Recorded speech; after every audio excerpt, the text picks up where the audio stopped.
3 promotions in 6 months. That's what Talia announced over dinner last Tuesday, her smile bright enough to power our entire neighborhood. Junior analyst to senior manager to division lead, each step climbing higher than I ever imagined possible in corporate America.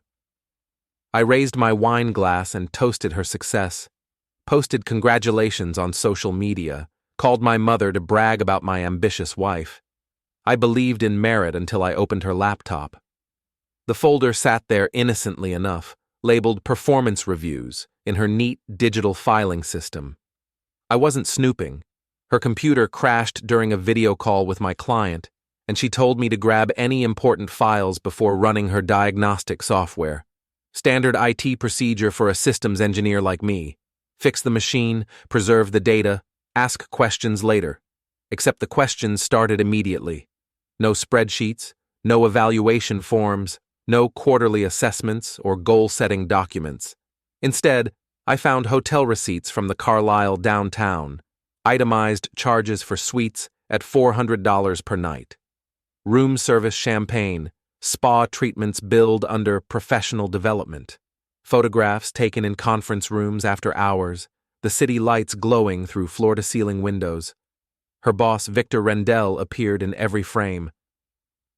"How's the computer looking?" Talia called from the kitchen, ice clinking in her glass. "Almost finished," I replied, my voice steady despite the earthquake happening in my chest. "Just backing up your work files." The photographs told their story in high resolution. Talia laughing at something Victor whispered in her ear. Victor's hand resting on her shoulder during what appeared to be a private meeting.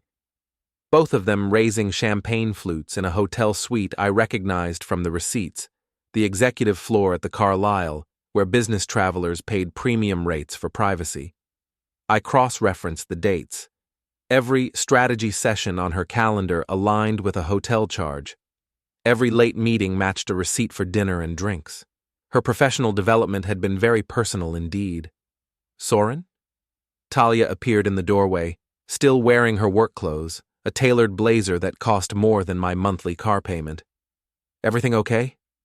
"Perfect," I said, closing the laptop with careful precision. "Your files are safe." She kissed my forehead and returned to the kitchen, humming something upbeat while she prepared her usual post-work smoothie. The sound grated against my nerves like fingernails on glass. How long had this been happening? How many promotions had she earned on her back instead of her merit? My phone buzzed with a text from my brother Drew. "Working late again at the office. Security guard life, you know how it is." Drew. My younger brother who took the security job at Talia's company 6 months ago, right around the time her career trajectory became a rocket ship. He worked the evening shift, monitoring cameras and checking badges, the kind of job most people ignored until they needed something. I typed back, "Coffee tomorrow morning? Want to catch up?" His response came immediately. "Absolutely. I've got some things to tell you." The next morning, Drew looked tired in the way that comes from seeing too much during overnight shifts. We met at Murphy's Diner, the kind of place where coffee costs $2, and nobody asks questions about why you need to talk at 7 in the morning. "I wasn't sure if I should say anything," Drew began, stirring sugar into his coffee with mechanical precision. "But you're my brother, and real matters more than paychecks. What kind of things have you seen?" Victor Rendell's car in the executive parking garage after hours, every Tuesday and Thursday for the past 4 months. Talia's keycard accessing the 15th floor when the rest of the building is empty. Elevator footage showing them together, alone, heading to floors that should be vacant. Drew pulled out his phone and showed me screenshots, security logs, timestamp data, grainy images from surveillance cameras. My brother had been documenting everything, building a case without knowing he was investigating my marriage. "There's more," he continued. "I copied some files before my shift ended yesterday. Internal emails, expense reports, things that didn't look right. Mira Venton, Talia's assistant, she's been keeping records too. She reached out to me last week, said she had information you might need." Mira. I remembered her from company parties, quiet, observant, the kind of assistant who sees everything and says nothing, until now. She wants to meet with you, Drew said. Today, if possible. She's got 18 months of documentation. Mira Venton chose the public library for our meeting, a location neutral enough to avoid suspicion, but private enough for serious conversation. She arrived carrying a messenger bag that looked heavier than her small frame should manage, her expression mixing nervousness with determination. "I've been waiting for someone to ask the right questions," she said, settling into a corner table surrounded by reference books. Victor Rendell has been abusing his position for years, but nobody wanted to challenge him. Too much money, too many connections. She opened her laptop and showed me files organized with prosecutorial precision. Email threads where Victor promised promotions in exchange for continued excellence and after-hours dedication. Expense reports routing personal charges through corporate accounts. Calendar invitations for meetings that never appeared on official schedules. Talia wasn't his first target, Mira explained, her voice barely above a whisper, but she was the most ambitious. She saw an opportunity and took it. Consequences be damned. The evidence painted a picture of systematic corruption disguised as mentorship. Victor had perfected the art of trading career advancement for personal favors, and Talia had proven an enthusiastic student. Their arrangement benefited both parties, until someone started paying attention to the patterns. "Why are you helping me?" I asked. "Because I applied for the same promotions Talia received," Mira replied, her jaw tightening. "I had better qualifications, stronger performance reviews, 3 years more experience, but I wasn't willing to earn my advancement in hotel suites." She handed me a USB drive containing copies of everything: emails, receipts, photographs, security footage, financial records, 18 months of meticulous documentation that would destroy 2 careers and possibly trigger criminal investigations. "Victor holds security clearance for government defense contracts," she continued. "Infidelity violations can terminate that clearance immediately, and the financial irregularities, routing personal expenses through corporate accounts, that's embezzlement." I pocketed the USB drive, feeling its weight like a loaded weapon. "What happens now?" "That depends on what you want to accomplish," Mira said. "Justice? Revenge? Or just the truth?" "All 3. She smiled for the first time since we'd met. "Then you'll need to be strategic. Victor has allies in the company, people who benefit from his protection, but he also has enemies, starting with his wife, Helena Rendell. I'd met her at company functions, a sharp woman who managed charity events and social circles with military precision. She struck me as someone who noticed details and remembered slights. "Helena doesn't know about the affairs," Mira continued, "but she suspects something. She's asked questions, made comments. If someone provided her with proof, she'd handle the rest." "Exactly. And with the company Christmas party next week, you'll have the perfect opportunity for a private conversation."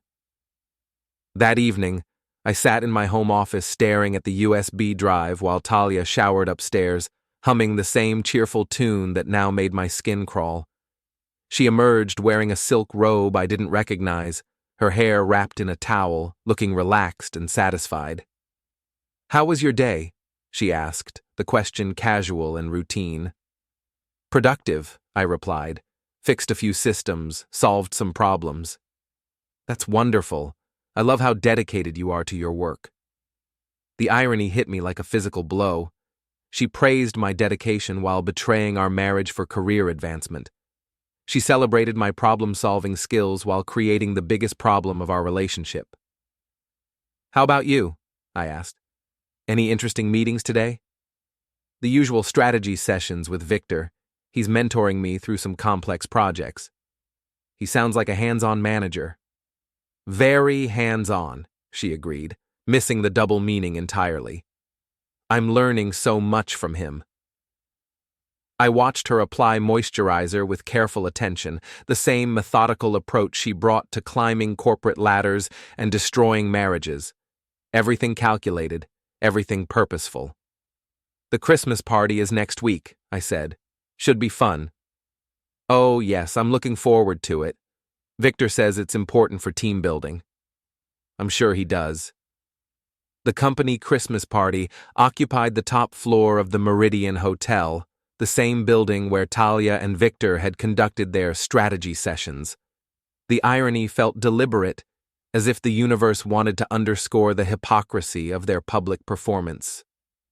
I spent the afternoon wrapping a small gift, the USB drive containing Mira's evidence, nestled in a jewelry box and covered with festive snowflake paper. The wrapping cost $8. The contents would cost Victor everything. Talia dressed carefully for the party, choosing a black cocktail dress that hugged her figure and emphasized the confidence her recent promotions had given her. She looked beautiful, successful, untouchable. The woman I'd fallen in love with before I learned the price of her ambition. "You look handsome," she said, adjusting my tie with practiced efficiency. "I'm proud to have you as my date tonight." "Just returning the favor," I replied. "I'm proud of everything you've accomplished."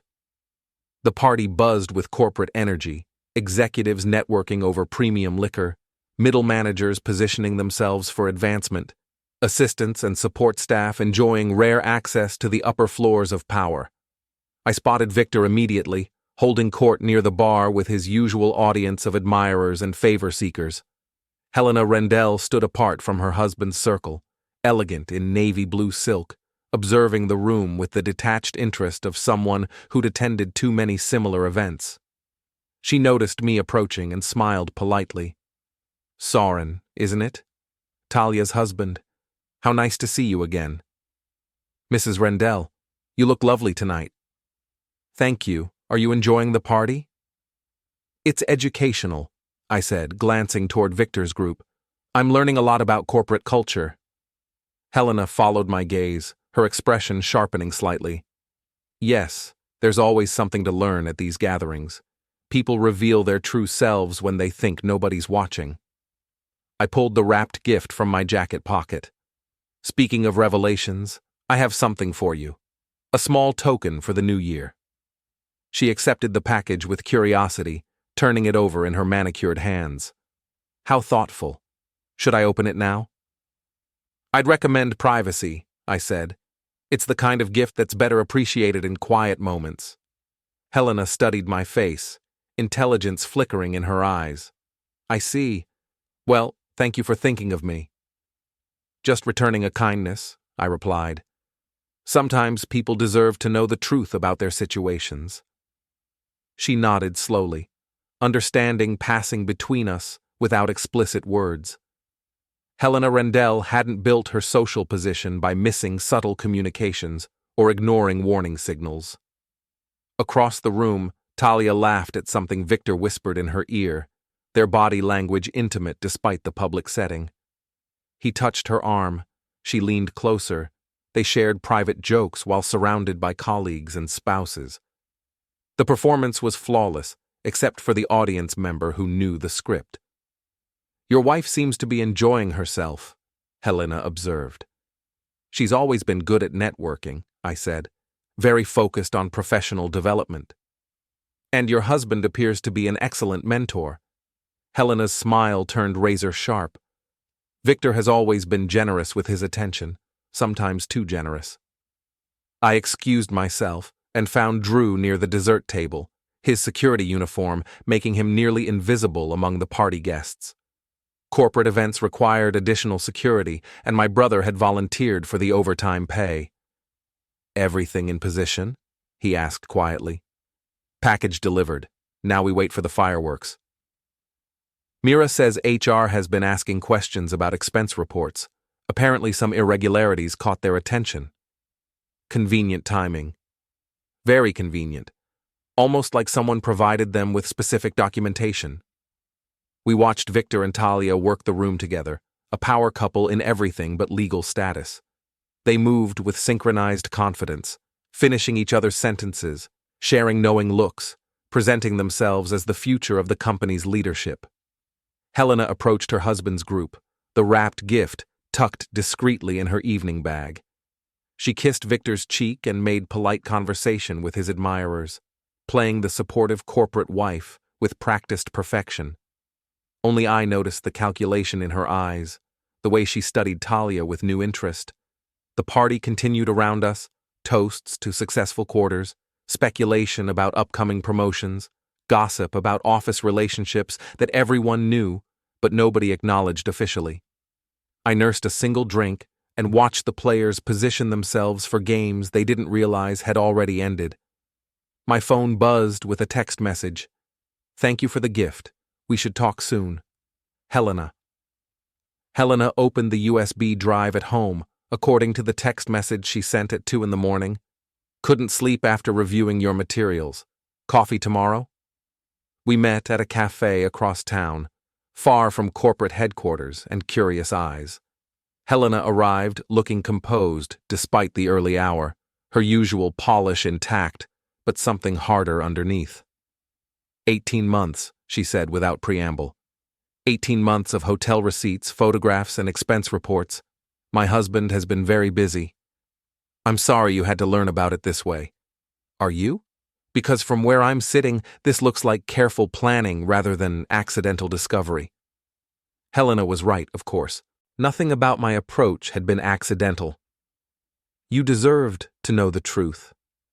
What I deserve is a clean divorce and half of everything Victor thinks he owns, she replied, her voice sharp as winter air. What I deserve is watching him lose his security clearance, his government contracts, and his reputation. She pulled out her phone and showed me a series of text messages sent to various contacts, attorneys, investigators, government security offices. Helena Rendell had spent the sleepless hours after opening my gift building, a comprehensive response to her husband's betrayal. Victor holds clearance for defense consulting contracts worth $12 million annually, she explained. Infidelity violations trigger automatic security reviews.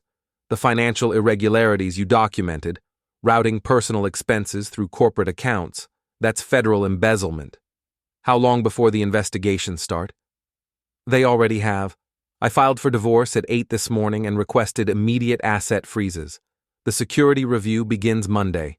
HR received an anonymous tip about expense account irregularities yesterday afternoon. Helena's efficiency was breathtaking. While I'd been planning careful revenge, she'd been preparing for total warfare. Victor wouldn't just lose his wife and mistress, he'd lose everything that mattered to his identity and livelihood. What about Talia? Your wife made her choices, Helena said. She'll face the consequences along with Victor. The company can't ignore this level of corruption, especially with federal contracts at stake. That afternoon, I received a call from Drew. Security just escorted Victor out of the building. HR cleaned out his office while he waited in the lobby. Talia's meeting with legal counsel right now. How does she look?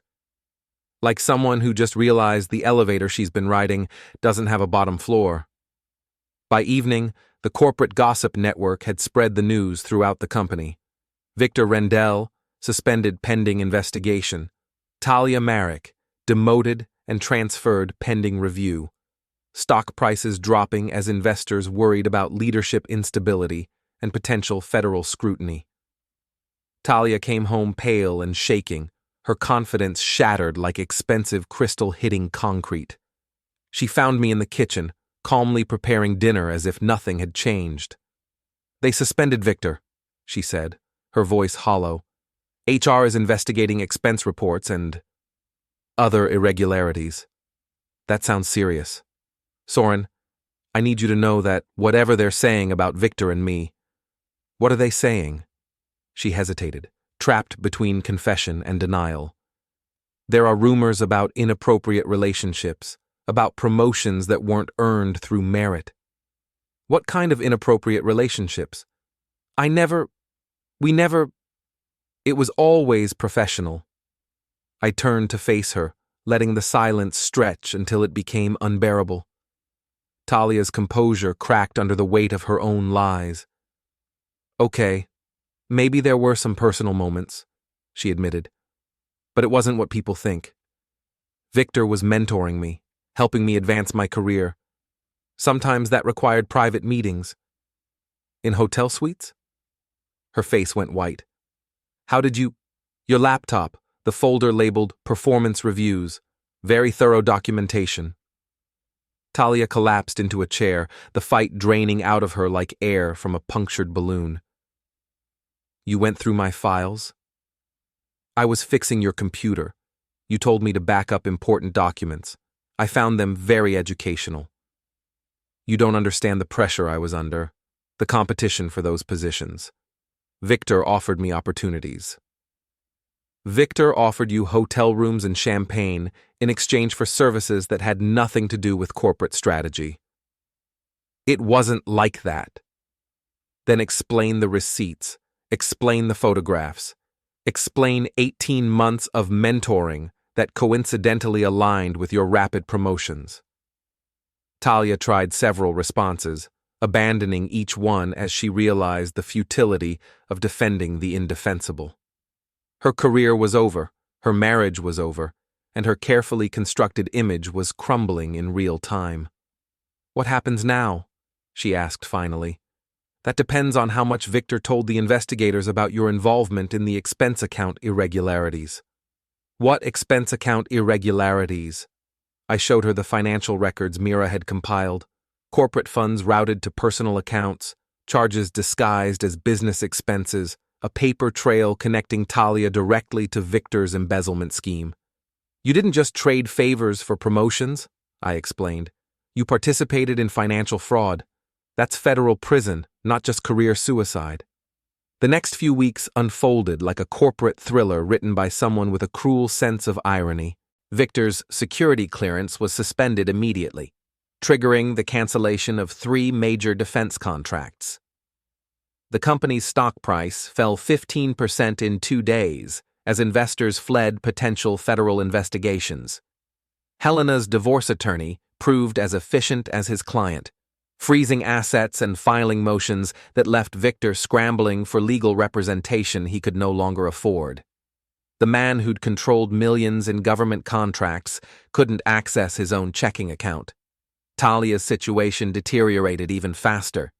HR's investigation revealed the extent of her involvement in Victor's financial schemes, expense reports she'd filed, accounts she'd accessed, funds she'd redirected. What began as an affair had evolved into conspiracy, and conspiracy carried federal penalties. They offered me a deal, Talia told me over dinner at a restaurant we couldn't afford anymore. Cooperation in exchange for reduced charges. Are you going to take it? Victor says we should fight this together, present a united front. Victor is facing 20 years in federal prison. His advice might not be reliable. Talia pushed food around her plate without eating, her appetite destroyed by stress and fear. The confident executive who'd celebrated 3 promotions in 6 months had been replaced by someone who jumped at unexpected phone calls and checked her email obsessively for updates from attorneys. I know you hate me, she said quietly. I know I destroyed everything we built together. I don't hate you, I replied, and realized I meant it. I'm disappointed, I'm angry, but hate requires more energy than you're worth. That might be the cruelest thing you've ever said to me. The cruelest thing I ever said to you was I do. Mira Venton called the next morning with updates from inside the company. The board is demanding accountability at every level.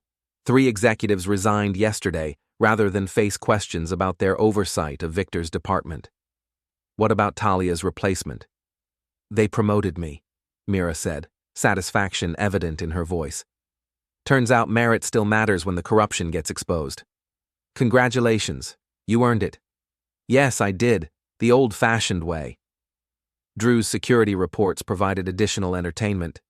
Victor had been banned from company property after an incident where he tried to access his former office, apparently believing his keycard would still work. Security cameras captured him arguing with guards while Helena's divorce attorney served him with additional papers in the parking lot. He's living in a studio apartment now, Drew reported. Helena got the house, the cars, and most of the liquid assets. Victor's driving a rental car and shopping at discount grocery stores. How the mighty have fallen. Speaking of falling, Talia's attorney withdrew from her case yesterday. Something about unpaid fees and conflicting interests. The legal system moved with bureaucratic inevitability. Federal prosecutors filed charges against both Victor and Talia. The media picked up the story of corporate corruption and security clearance violations, and the company hired a crisis management firm to minimize reputational damage. I found myself oddly detached from the chaos, watching the destruction of two careers with the clinical interest of someone observing a natural disaster from safe distance. The earthquake had already happened. Now I was just monitoring the aftershocks. Helena invited me to lunch at an upscale restaurant Victor used to frequent, a location choice that felt deliberately symbolic.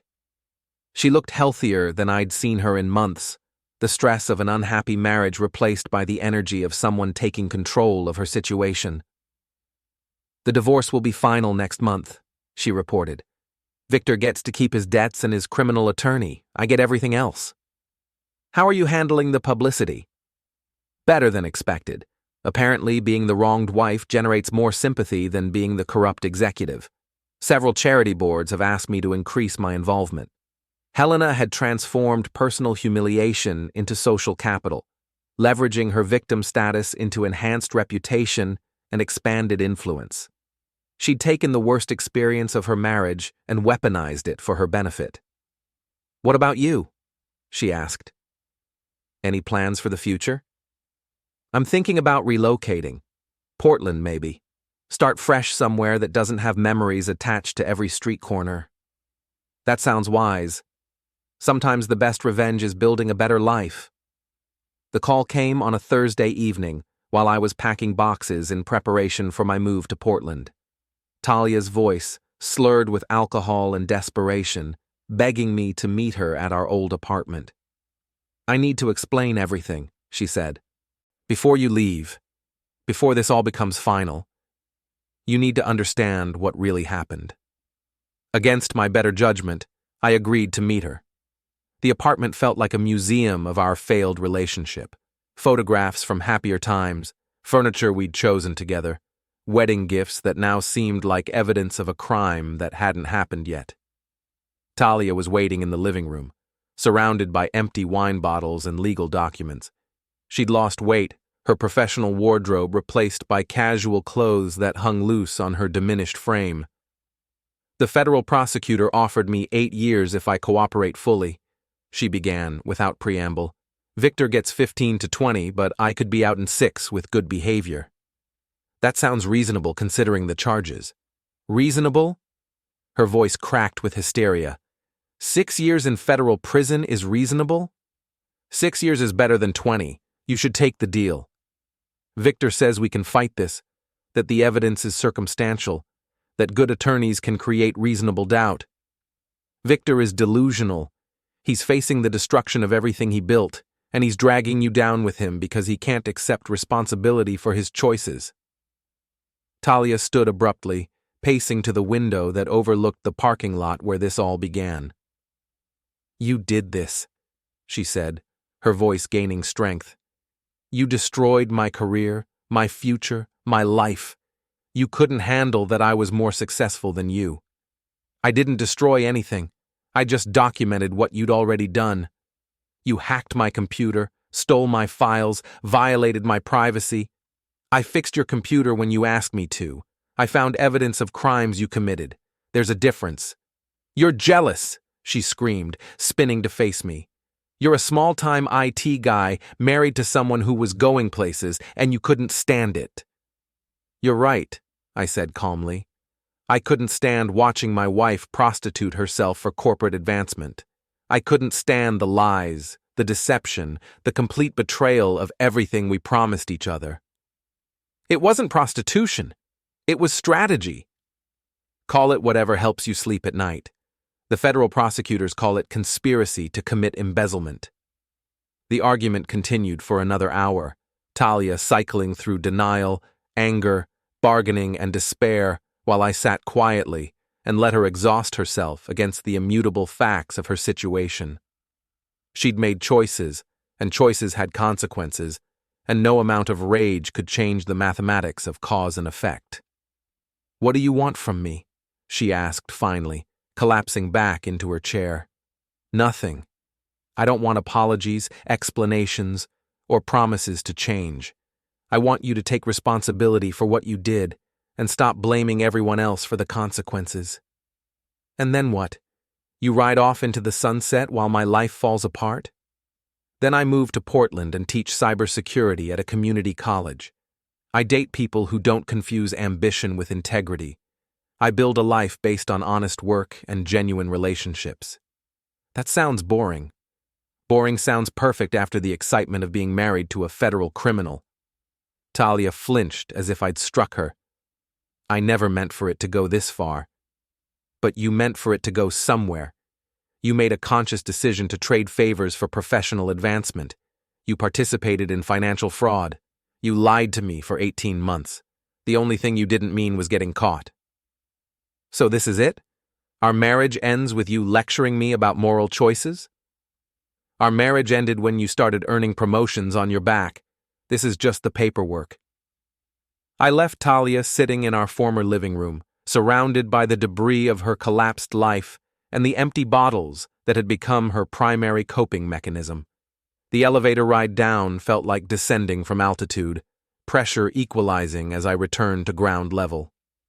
Drew was waiting in the parking lot, having followed me despite my insistence that the meeting was safe. My brother had appointed himself my security detail during the final stages of the corporate investigation, worried that desperate people might make dangerous decisions. "How did it go?" he asked. "About as expected. She's still blaming everyone except herself." Some people never learn. Some people learn too late. We drove through the city in comfortable silence, past the office buildings where Talia had built her career and the hotels where she'd destroyed her marriage. The Christmas lights were still up despite the approaching New Year, creating the illusion of celebration in a season that had brought nothing but revelations and consequences. My phone buzzed with a text from Mira. "Victor pled guilty today. 22 years federal prison. Talia's attorney says she'll take the cooperation deal tomorrow." The final pieces were falling into place. Victor would spend the next 2 decades in prison, his security clearance permanently revoked, his reputation destroyed beyond repair. Talia would serve 6 to 8 years and emerge to find her professional network gone and her prospects limited to entry-level positions that didn't require background checks.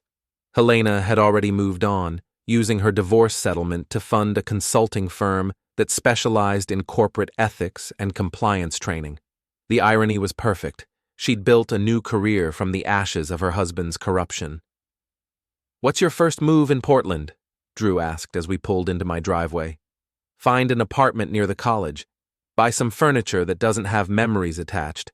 Maybe adopt a dog." "Sounds like a plan. Mind if I visit once you're settled?" "I'd be disappointed if you didn't." The moving truck arrived the next morning, and I spent the day supervising the loading of boxes that contained everything I wanted to preserve from my former life. Photographs from before Talia's career took off. Books that had nothing to do with corporate strategy or professional development. Kitchen equipment for cooking meals that wouldn't be interrupted by late-night meetings. As the truck pulled away, I took one last look at the house where my marriage had died, and my education in human nature had accelerated. The building looked smaller than I remembered, as if the departure of illusions had reduced its physical dimensions. Portland waited 800 miles away, offering the possibility of boring stability and honest relationships. After 18 months of corporate intrigue and federal investigations, boring sounded like paradise. I locked the door and walked away, leaving the keys with the realtor and the past with the prosecutors. Some chapters end with explosions, others with the quiet click of a closing door. Both serve their purpose. The highway stretched ahead, leading toward a future built on merit rather than manipulation, where success came from competence rather than compromise. It wasn't the life I'd planned, but it was the life I'd chosen after learning the true cost of ambition without integrity. Behind me, Talia was probably signing cooperation agreements and preparing for sentencing hearings. Victor was calculating appeal strategies from his federal holding cell. Helena was building her new empire from the ruins of her old marriage, and I was driving toward Portland with the radio playing classic rock and the satisfaction that comes from solving problems completely, permanently, and with perfect legal precision.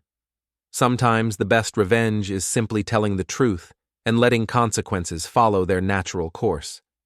The speedometer held steady at 70 miles per hour, carrying me toward whatever came next.